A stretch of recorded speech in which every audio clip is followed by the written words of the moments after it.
How goes it, everybody? This is Jason Zink again, writer-director of Straight Edge Kegger, coming at you with another mini doc. And this week we're going to talk about the music of Straight Edge Kegger.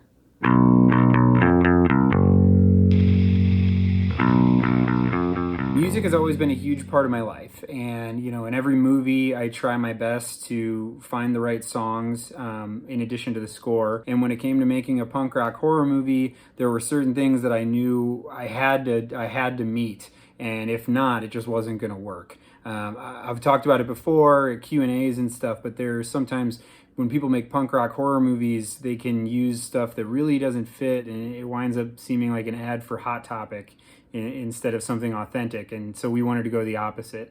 So a few different things needed to happen for that to be possible. One of those things was that I knew that the Chicago hardcore band UGLYBoNES was going to be a part of this movie, or I wasn't going to be able to do it. I mean, it just wouldn't have made sense with anybody else. All right, so we're UGLYBoNES. Thanks for coming out.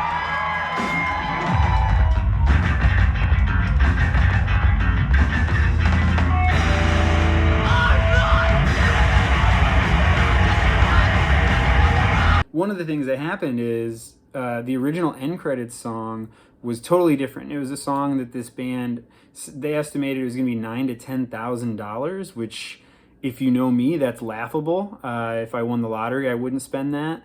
And so it taught me a lesson. It reminded me that I should stick with what I know and what I care about. So UGLYBoNES came on board. That was huge. Those guys are super supportive, and really they're the champions of this movie. Like, without them opening it and also being the end credits, like, I don't think a lot of the flick would work or seem quite as authentic.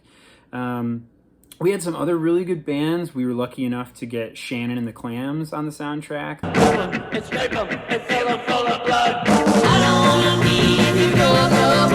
We had this band, the Fritz, that had a few songs on there, and they're awesome. It sounds like the older G.G. Allin before he got super dirty, when it was just like garage punk stuff.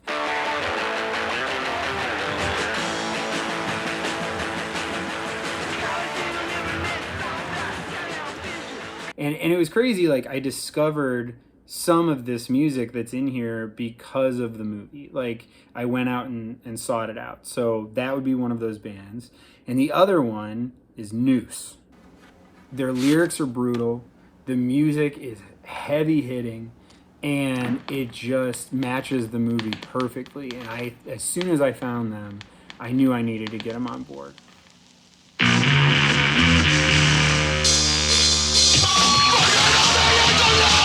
Now, I had never heard of NOOSE before, and I don't know, I always have this bad luck. My favorite bands are usually broken up by the time that I find out about them, and NOOSE is one of those bands.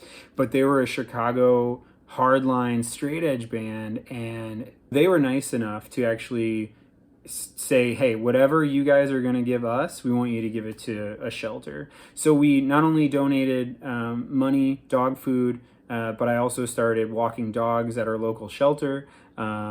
And we hope to be able to do more of that. Just right now we can't. But it was a nice reminder about what's important, and so we're hoping that we get some money coming in so we can actually just, like, on the regular be donating to our local animal shelter. The other thing I want to say, and this is a tip for up-and-coming directors, is like a thing that can be really difficult, especially if you're editing your own movie, is to fall in love with temp tracks. So, like, you plug in a song that you will never ever be able to get the rights to.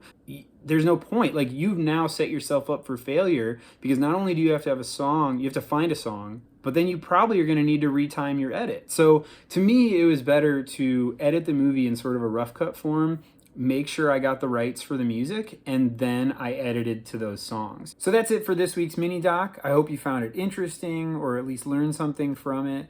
Hope you're all safe. Hope you're all healthy. I'll see you next week. And in the meantime, go listen to some local punk rock.